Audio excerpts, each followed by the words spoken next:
Mecanismos da mediunidade. Capítulo 2. Conquistas da microfísica. Primórdios da eletrônica. Espíritos eminentes, atendendo aos imperativos da investigação científica entre os homens, volvem da espiritualidade ao plano terrestre, incentivando estudos acerca da natureza ondulatória do universo. A eletrônica balbucia as primeiras notas com Tales de Mileto, 600 anos antes do Cristo. O grande filósofo que tinha a crença na unidade essencial da natureza observa a eletrização no âmbar, electron em grego. Seus apontamentos sobre as emanações luminosas são retomados no curso do tempo por Herão de Alexandria e outras grandes inteligências, culminando nos raciocínios de Descartes no século XVII, que, inspirado na teoria atômica dos gregos, conclui, 300 anos antes da descoberta do elétron, que na base do átomo deveria existir uma partícula primitiva, chegando a desenhá-la com surpreendente rigor de concepção, como sendo um remoinho ou imagem aproximada dos recursos energéticos que o constituem. Logo após, Isaac Newton realiza a decomposição da luz branca nas 7 cores do prisma, apresentando ainda a ideia de que os fenômenos luminosos seriam correntes corpusculares, sem excluir a hipótese de ondas vibratórias a se expandirem no ar. Huygens prossegue na experimentação e defende a teoria do éter luminoso ou teoria ondulatória. Franklin teoriza sobre o fluido elétrico e propõe a hipótese atômica da eletricidade, tentando classificá-la como sendo formada de grânulos sutis, perfeitamente identificáveis aos remoinhos eletrônicos hoje imaginados. Campo eletromagnético. Nos primórdios do século XIX, aparece Thomas Young, examinando as ocorrências da reflexão, interferência e difração da luz, fundamentando-se sobre a ação ondulatória, seguindo-lhes Fresnel e a consolidar-lhe as deduções.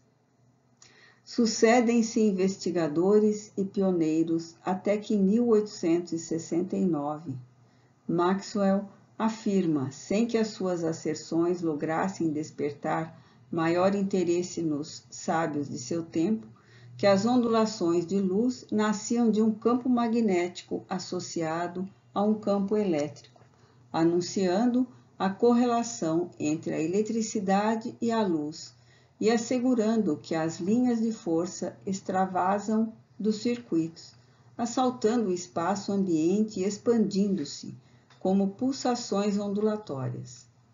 Cria ele a notável teoria eletromagnética. Desde esta época, o conceito de campo eletromagnético assume singular importância no mundo, até que Hertz consegue positivar a existência das ondas elétricas, descobrindo-as e colocando-as a serviço da humanidade. Nas vésperas do século XX, a ciência já considera a natureza terrestre como percorrida por ondas inumeráveis que cruzam todas as faixas do planeta, sem jamais se misturarem. Entretanto, certa indagação se generalizará. Reconhecido o mundo como vasto magneto, composto de átomos e sabendo-se que as ondas provinham deles, como poderiam os sistemas atômicos gerá-las, criando, por exemplo, o calor e a luz? Estrutura do átomo. Max Planck, distinto físico alemão, repara em 1900 que o átomo, em lançando energia, não procede em fluxo contínuo, mas sim por arremessos individuais ou, mais propriamente, através de grânulos de energia, estabelecendo a teoria dos quanta de energia. Foi então que Niels Bohr deduziu que a descoberta de Planck somente se explicaria pelo fato de gravitarem os elétrons ao redor do núcleo no sistema atômico, em órbitas seguramente definidas, a exteriorizarem energia, não girando como os planetas em torno do Sol, mas saltando de inesperado de uma camada para outra. E procedendo mais por intuição que por observação, mentalizou o átomo como sendo um núcleo cercado, no máximo, de 7 camadas concêntricas, plenamente isoladas entre si, no seio das quais os elétrons circulam livremente em todos os sentidos. Os que se localizam nas zonas periféricas são aqueles que mais facilmente se deslocam, patrocinando a projeção de raios luminosos, ao passo que os elétrons aglutinados nas camadas profundas, mais jungidos ao núcleo, quando mudam de órbita, deixam escapar raios mais curtos a se agraduarem na série dos raios X. Aplicada a teoria de Bohr em multifários setores de demonstração objetiva, ela alcançou encorajadoras confirmações, e com isso, dentro das possíveis definições terrestres, o cientista dinamarquês preparou o caminho a mais amplo entendimento da luz. Estado radiante e raios X. A ciência da Terra acreditava antigamente que os átomos fossem corpúsculos eternos e indivisíveis. Elementos conjugados entre si entrelaçavam-se e se separavam, plasmando formas diversas. Seriam como o vasto, mas limitado capital da vida de que a natureza poderia dispor sem qualquer desperdício. No último quartel do século XIX, porém, singulares alterações marcaram os passos da física. Retomando experiências iniciadas pelo cientista alemão Fritjof Wilhelm Crookes, valeu-se de um tubo de vidro fechado no qual obtinha grande rarefação do ar, fazendo passar através dele uma corrente elétrica oriunda de alto potencial. Semelhante tubo poderia conter 2 ou mais eletrodos, cátodos e ânodos, ou polos negativos e positivos, respectivamente. Formados por fios de platina e rematados em placas metálicas de substância e molde variáveis. Efetuada a corrente, o grande físico notou que o cátodo partiam raios que, atingindo a parede oposta do vidro, nela formavam certa luminosidade fluorescente. Crookes classificou como sendo radiante o estado em que se mostrava o gás contido no recipiente e declarou guardar a impressão de que conseguira reter os corpúsculos que entretecem a base física do universo. Mas depois dele aparece Röntgen, que lhe retomam as investigações e, projetando os raios catódicos sobre a tela metálica, colocou a própria mão entre o tubo e pequena chapa recamada de substância fluorescente, observando que os ossos se destacavam em cor escura na carne que se fizera transparente.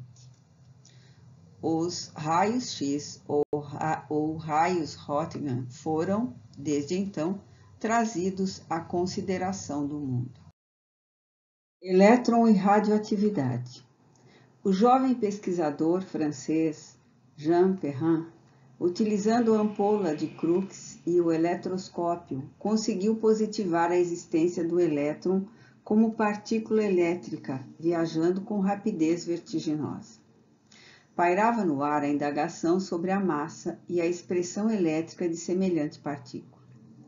Surge, todavia, Joseph Thomson, distinto físico inglês, que, estudando-a do ponto de vista de um projétil em movimento, consegue determinar-lhe a massa, que é aproximadamente 1850 vezes menor que a do átomo, conhecido por mais leve, o hidrogênio, calculando-lhe ainda com relativa segurança a carga e a velocidade.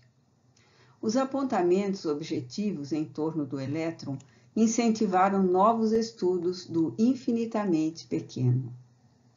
Animado pelos êxitos dos raios de Rotherham, Henri Becquerel, com o auxílio de amigos espirituais, porque até então o gênio científico na Terra desconhecia o extenso cabedal radioativo do urânio, escolhe esse elemento para a pesquisa de novas fontes do raio-x e surpreende as radiações diferentes que encaminham o casal Curie à descoberta do rádio. A ciência percebeu, afinal, que a radioatividade era como a fala dos átomos, asseverando que eles nasciam e morriam ou apareciam e desapareciam no reservatório da natureza. Química nuclear. O contador de Geiger, emergindo no cenário das experimentações da microfísica, demonstrou que, em cada segundo de 1 grama de rádio, se desprendem 36 bilhões de fragmentos radioativos da corrente mais fraca de raios emanantes deste elemento, perfazendo um total de 20.000 quilômetros de irradiação por segundo. No entanto, há tão grande quantidade de átomos de rádio em cada grama desse metal que somente no espaço de 16 séculos é que o seu peso fica reduzido à metade. Nota da editora, em 1993. Este parágrafo, conforme está escrito, parece dizer que o tempo de meia-vida depende da quantidade de material ou número de átomos de rádio, o que não condiz com o conhecimento que a ciência tem do assunto. Lembra Emmanuel, no prefácio, que André Luiz se serviu nesta obra de estudos e conclusões de cientistas da Terra, podendo então ter havido, quanto ao assunto em pauta, entendimento imperfeito ou do autor espiritual, ou do médium, ou da fonte científica da qual se originou o parágrafo. Aprendendo-se que a radioatividade exprimia a morte dos sistemas atômicos, não seria possível apressar-lhes a desintegração controlada com vistas ao aproveitamento de seus potenciais energéticos?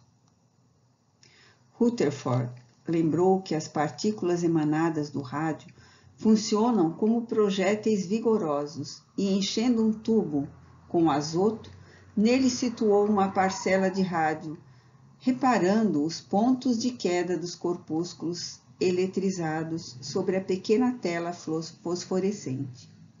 Descobriu desse modo que os núcleos do azoto, espancados em cheio pelas partículas radioativas alfa, explodiam, convertendo-se em hidrogênio e num isótopo do oxigênio. Foi realizada assim, calculadamente, a primeira transmutação atômica pelo homem, originando-se desde então a chamada química nuclear, que culmina hoje com a artilharia atômica do ciclotron, estruturado por Lawrence, a feição de um eletroímã, onde, acelerados por uma corrente de milhares de volts, em tensão alternada altíssima, projéteis atômicos bombardeiam os elementos a eles expostos, que se transmutam em outros elementos químicos conhecidos, acrescidos dos já chamados radioisótopos que o casal Joly-Curie obteve pela primeira vez arremessando sobre o alumínio a corrente menos penetrante do rádio, constituída de núcleos do hélio ou hélions. Surgiram assim os fecundos serviços da radioatividade artificial. Nossos apontamentos sintéticos objetivam apenas destacar a analogia do que se passa no mundo íntimo das forças corpusculares que entretecem a matéria física e daquelas que estruturam a matéria mental.